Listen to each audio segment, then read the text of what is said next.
Pada kesempatan ini kita akan sama-sama belajar satu topik, yaitu tuntunan ilahi lewat Roh Kudus.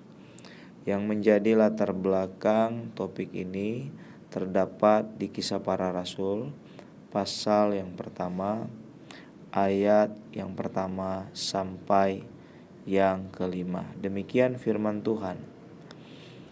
Roh Kudus dijanjikan. Hai Theophilus, dalam bukuku yang pertama, aku menulis tentang segala sesuatu yang dikerjakan dan diajarkan Yesus sampai pada hari Ia terangkat. Sebelum itu, Ia telah memberi perintahnya oleh Roh Kudus kepada rasul-rasul yang dipilihnya. Kepada mereka Ia menunjukkan dirinya setelah penderitaannya selesai, dan dengan banyak tanda Ia membuktikan bahwa Ia hidup. Sebab selama 40 hari Ia berulang-ulang menampakkan diri dan berbicara kepada mereka tentang kerajaan Allah. Pada suatu hari, ketika Ia makan bersama-sama dengan mereka, Ia melarang mereka meninggalkan Yerusalem dan menyuruh mereka tinggal di situ menantikan janji Bapa. Yang demikian katanya, telah kamu dengar padaku, sebab Yohanes membaptis dengan air, tetapi tidak lama lagi kamu akan dibaptis dengan Roh Kudus. Di mana setiap murid-murid Tuhan Yesus mengalami pencurahan Roh Kudus atau dibaptis dengan Roh Kudus. Demikianlah dengan kehidupan kekristenan kita saat ini. Kita juga harus mengalami baptisan Roh Kudus. Mengapa saudara dan saya harus mengalami baptisan Roh Kudus?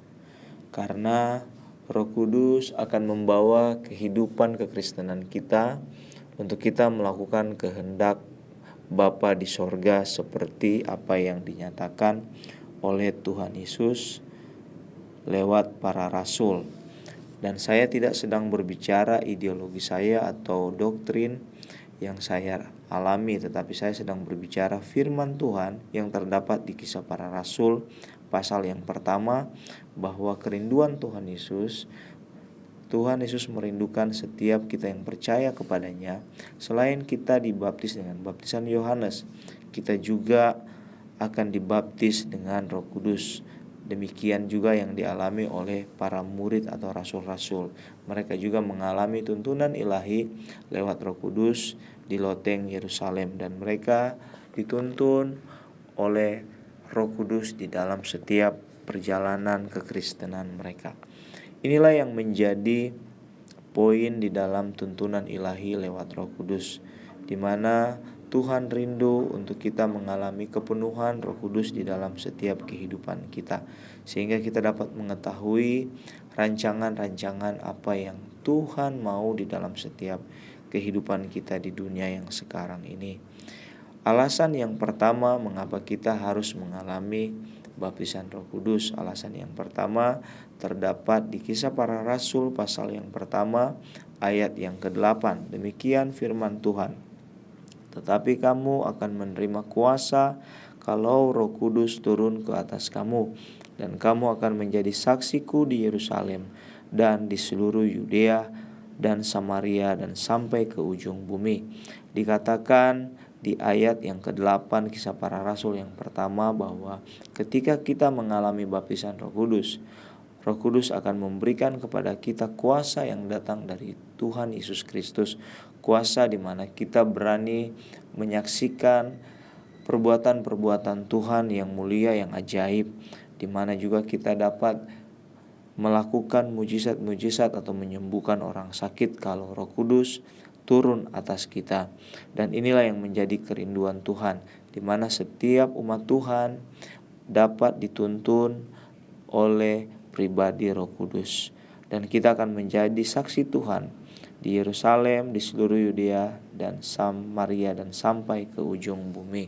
Ini adalah alasan yang pertama kenapa kita harus mengalami baptisan Roh Kudus.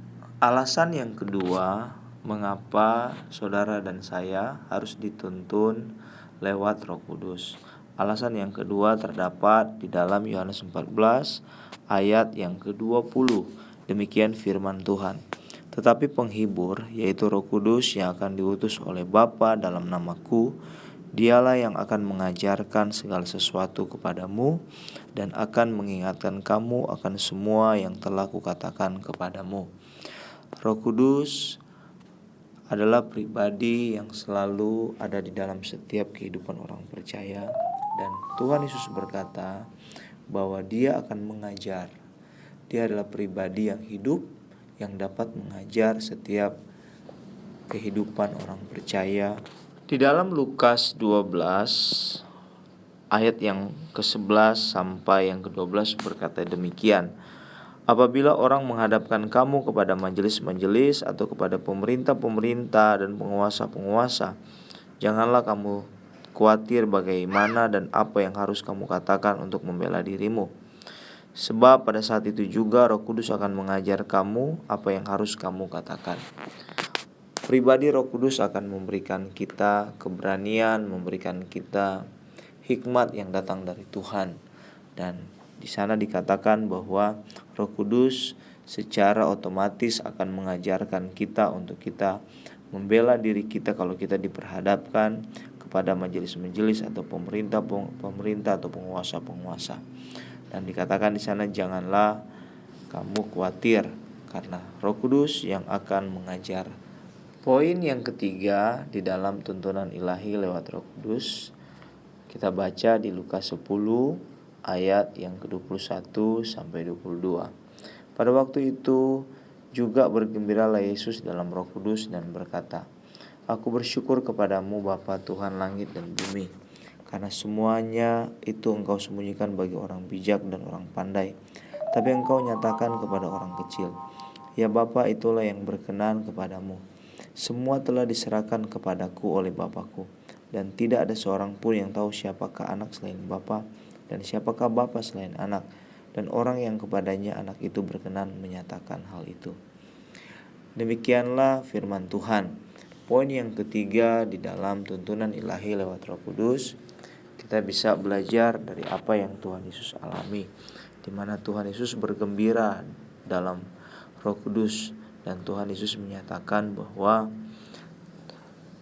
Aku bersyukur kepadamu Bapa Tuhan langit dan bumi, karena semua itu Engkau sembunyikan bagi orang bijak dan orang pandai, tapi Engkau nyatakan kepada orang kecil ya Bapa, itulah yang berkenan kepadamu.